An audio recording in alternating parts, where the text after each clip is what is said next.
Bonjour, aujourd'hui on touchera la deuxième partie des sociétés anonymes en droit marocain. Comme on a vu dans la première partie, la loi 1795 a désormais laissé un choix entre deux types de gestion de la société anonyme en droit marocain.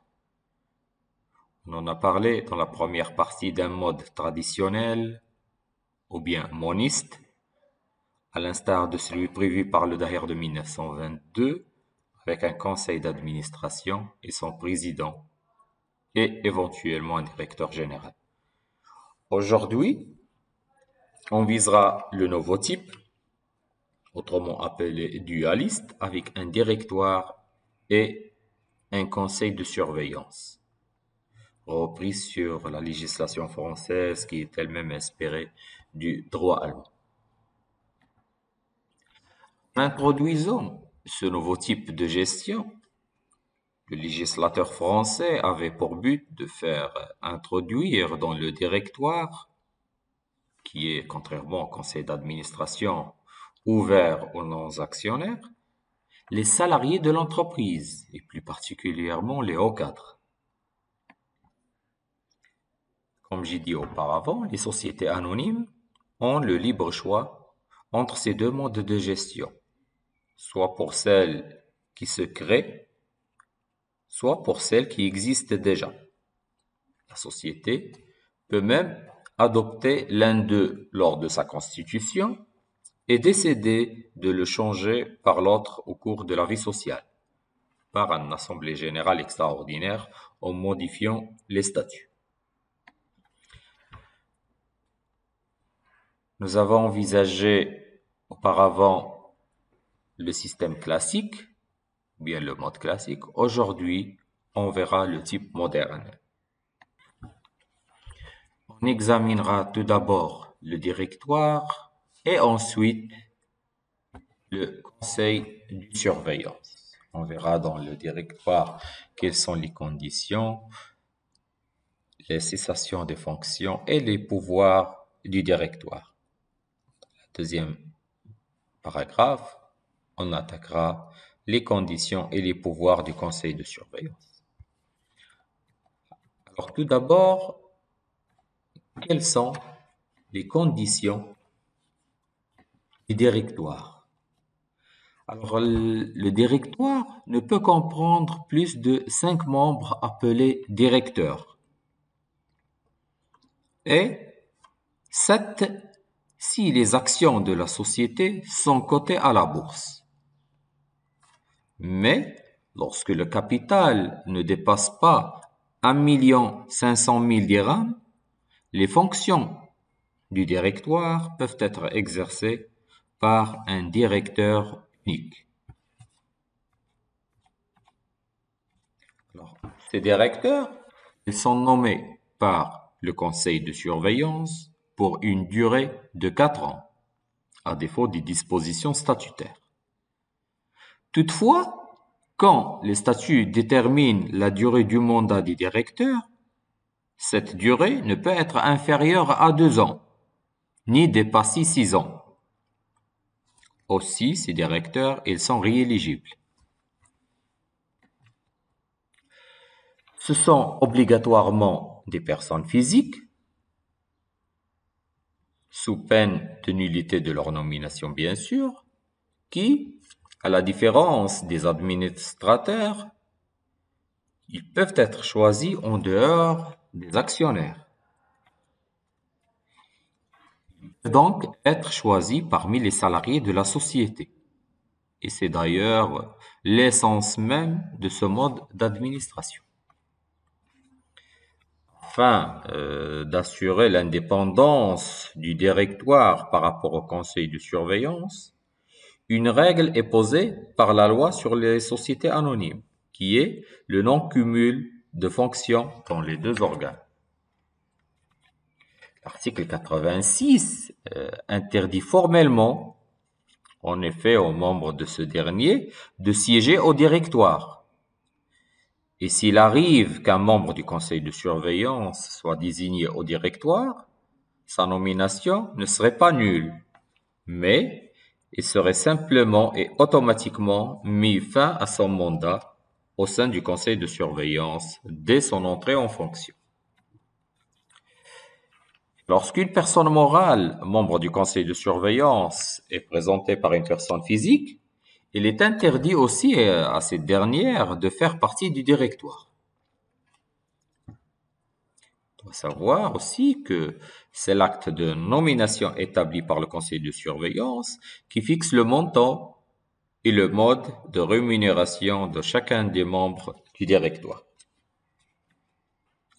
Lorsqu'un salarié devient membre du directoire, il ne perd pas le bénéfice de son contrat de travail. Par conséquent, rien n'empêche à ce qu'il perçoive un salaire en plus de sa rémunération en tant que membre du directoire. Deuxièmement, la cessation des fonctions. En dérogation à la règle du parallélisme du pouvoir, les membres du directoire, qui sont nommés par le conseil de surveillance, sont révoqués par l'Assemblée générale des actionnaires. Ils ne peuvent cependant être révoqués par le conseil de surveillance que si les statuts le prévoient. Contrairement encore aux administrateurs, qui peuvent être révoqués ad notam, la révocation des membres du directoire donne lieu à des dommages-intérêts s'il n'intervient pas pour juste motif. Quels sont les pouvoirs du directoire? Ils sont identiques à ceux du directeur général, c'est-à-dire étendus au niveau du dépassement de l'objet social, l'engagement de la société, la limitation statutaire, etc.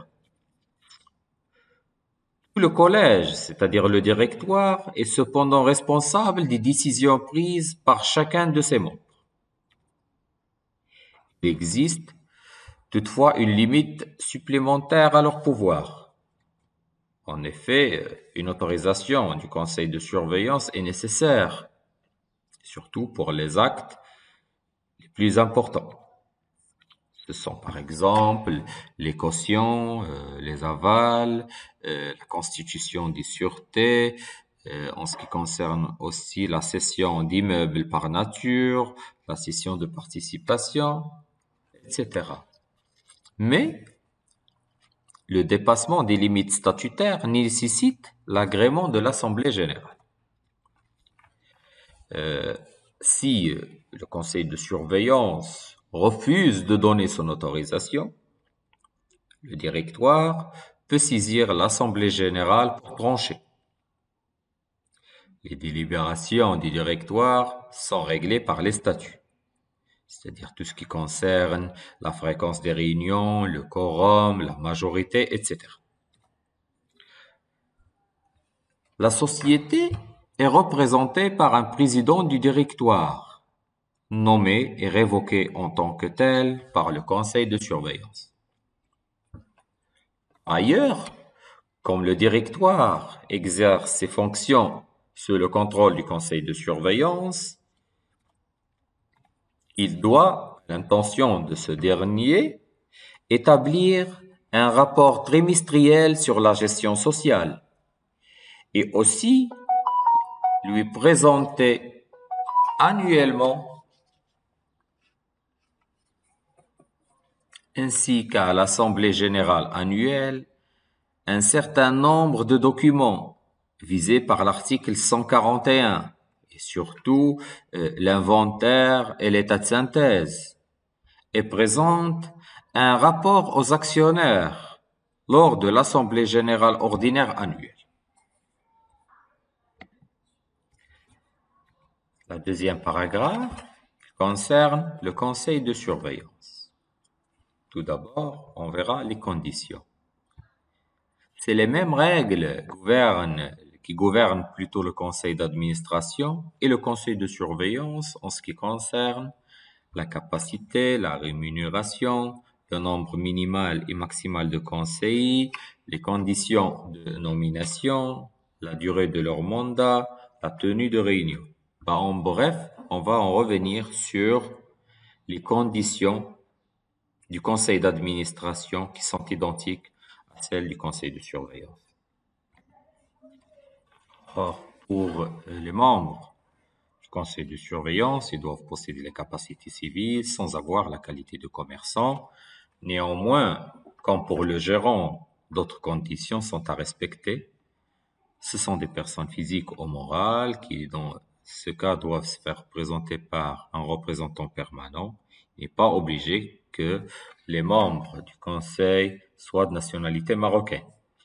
Ils peuvent cumuler sans limite plusieurs mandats.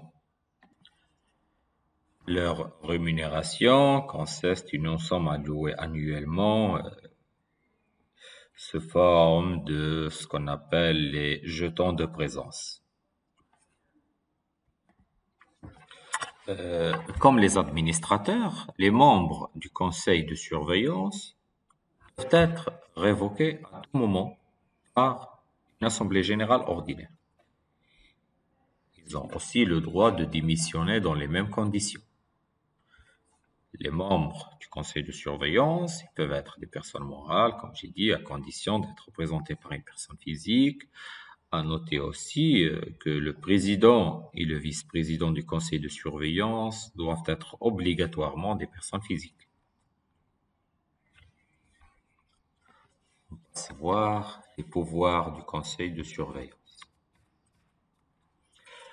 La fonction principale du conseil de surveillance réside dans le contrôle permanent de la gestion de la société par le directoire. D'ailleurs, d'après l'article 104. Il peut, à toute époque de l'année, demander communication et copie de tous les documents qu'il juge utiles afin de les consulter ou de les vérifier. Il reçoit un rapport trimestriel et des documents annuels, notamment l'état de synthèse du directoire, et possède des pouvoirs spécifiques, surtout les autorisations spéciales, la nomination des membres du directoire, la répartition des jetons de présence, etc. Ça, ce qu'on peut dire sur le directoire et le conseil de surveillance en tant que type moderne de la gestion de sociétés anonymes au Maroc.